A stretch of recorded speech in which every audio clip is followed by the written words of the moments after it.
அனைவருக்கும் இனிய புத்தாண்டு நல்வாழ்த்துக்கள்.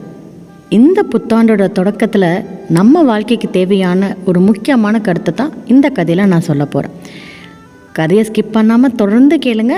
நம்ம குழந்தைங்களுக்கும் இப்படி ஒரு நல்ல கருத்தை சொல்லிக் கொடுங்க. வாங்க கதைக்குள்ளே போகலாம். பின்னி ஸ்டோரிஸ் கேட்குறதுக்கு முன்னாடி எல்லோரும் கண்ணை மூடிக்கோங்க. கண்ணை மூடிட்டே கேட்கும் போது இந்த கதை இன்னும் சுவாரஸ்யமாக இருக்கும். ஒரு ஊரில் நெப்போலியன் அப்படிங்கிற ஒரு மாணவன் இருந்தான். அந்த மாணவன்கிட்ட ஒரு பழக்கம் இருந்தது.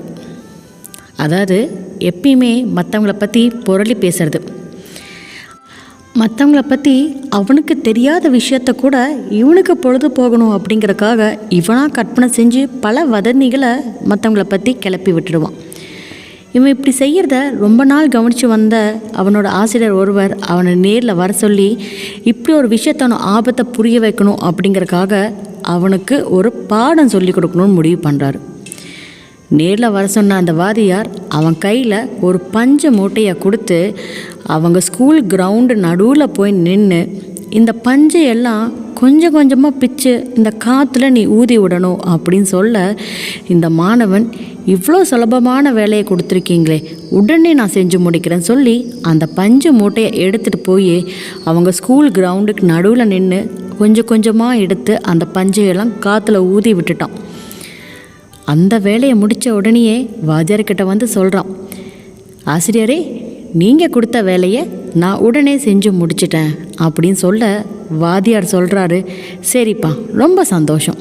நீ ஊதி விட்ட இல்லையா பஞ்சு, அந்த பஞ்சையெல்லாம் திருப்பி பொறுக்கி கொண்டு வந்து அந்த மூட்டைக்குள்ளே கட்டி கொண்டு வான் அப்படின்னு சொல்ல, ரொம்ப ஆச்சரியத்தோடு வியந்து போன அந்த மாணவன் ஆசிரியரை பார்த்து, அது எப்படி முடியும் ஆசிரியரே, பஞ்செல்லாம் காற்றுல பறந்து போச்சு, அந்த பஞ்சு எங்கே போச்சுன்னே எனக்கு தெரியாது, அதை எப்படி நான் பிடிச்சி திருப்பியும் மூட்டைக்குள்ளே கட்டுறதுன்னு கேட்க, ஆசிரியர் சொல்கிறாரு, இப்போ புரியுதா, ஒரு காற்றுல பறந்த ஒரு பஞ்சை கூட உன்னால் திருப்பி பிடிச்சி ஒரு மூட்டைக்குள்ளே போட முடியாது இல்லையா? அப்பேற்பட்ட பஞ்சை விட விலை உயர்ந்தது நம்ம வாயிலிருந்து வர வார்த்தைகள். அப்படி ஒரு வார்த்தைகளை மற்றவங்கள பற்றி தெரியாமல் நீ பல பேர்த்துக்கிட்ட சொல்லும்போது என்ன மன்னிப்பு கேட்டாலும், எத்தனை காசு கொடுத்தாலும், என்ன முயற்சி செஞ்சாலும் அந்த வார்த்தைகளை உன்னால் திருப்பி எடுக்கவே முடியாது. அதனால் இன்னையிலேருந்து யாரை பற்றியும் தெரியாத விஷயத்த மற்றவங்க கிட்ட நீ பேசவே கூடாதுன்னு சொல்ல, ரொம்ப மன உடைஞ்சு வருத்தப்பட்டான் அந்த மாணவன்.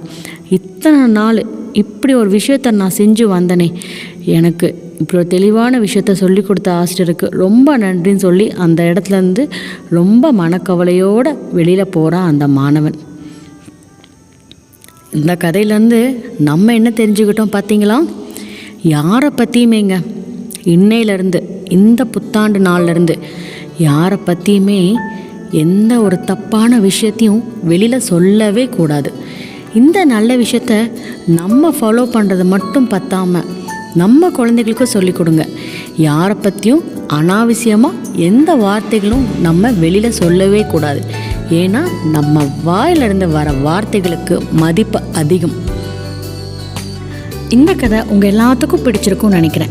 உங்களை மாதிரியே உங்கள் ஃப்ரெண்ட்ஸும் இந்த மாதிரி நல்ல கருத்துக்களை தெரிஞ்சுக்கணும்னு ஆசைப்பட்டீங்கன்னா இந்த லிங்க்கை அவங்களுக்கும் ஷேர் பண்ணிவிடுங்க. இது வரைக்கும் சப்ஸ்கிரைப் பண்ணாதவங்க மறக்காமல் சப்ஸ்கிரைப் பண்ணிக்கோங்க.